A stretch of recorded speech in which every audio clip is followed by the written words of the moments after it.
मंत्री देवेंद्र फडणवीसांनी जे स्टेटमेंट केलं परवाच्या दिवशी त्याच्यातच त्यांनी सांगितलं की आमचा जो गॅस सिलेंडर आता उपलब्ध नाही, जे हात असे पकडले मागणी जे काही घरगुती गॅस आहेत तेच आम्ही उपलब्ध करून देऊ शकतो, कमर्शियल गॅस उपलब्ध करून देत नाही असं त्याचा अर्थ आहे.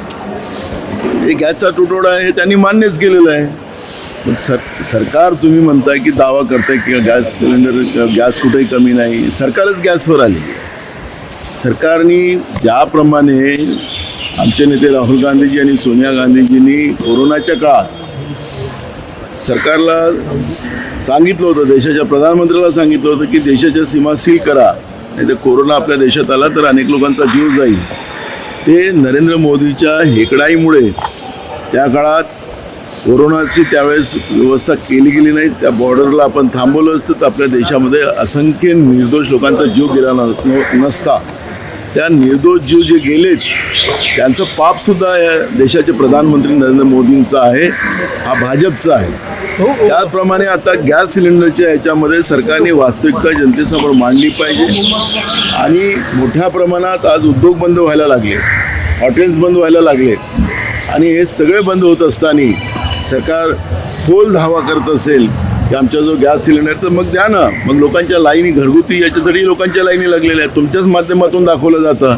आणि म्हणून मुख्यमंत्र्यांनी ज्या पद्धतीनं महाराष्ट्राच्या जनतेला खोटं बोलून ज्या पद्धतीनं आमच्याकडे कुठलाही तुटवडा नाही असं सांगून जनतेची दिशाभूल करण्याचं काम देवेंद्र फडणवीस करतात हे मी म्हणतो. मुख्यमंत्री म्हणतात की विरोधकांनी जे वातावरण निर्मिती केलं, नेगेटिव्ह पसरवलं म्हणून लोकांमध्ये भ्रम निर्माण हे झालं आणि ते पॅनिक झाले आणि लोक बाहेर पडले. राज्यातले उद्योग का बंद झाले, हॉटेल्स का बंद झाले, त्याचं उत्तर मुख्यमंत्र्यांनी द्यावं. आज मी विधानसभेत विचारणार आहे त्यांना, तुम्ही वास्तविकता मांडा ना, काय असेल अडचण ते सांगा ना, लोकांना त्या पद्धतीचं आश्वासन करा ना. खोटं बोलून जसं कोरोनामध्ये तुम्ही खोटं बोललात, कोरोना आमच्या इथं काहीच होणार नाही, कोरोनाला आमचे लोक मरणार नाही, मग एवढे निर्दोष लोक मेले तर त्याचे पापाची जबाबदारी तुम्ही घ्या ना. राहुरी आणि बारामती पोटनिवडणूक बिनविरोध होणार आहे का? अजून तो निर्णय झाला नाही आहे, त्यामुळे आता कालच निवडणुका जाहीर झालेल्या आहेत, त्याचा निर्णय आम्ही सगळेजण बसून घेऊ.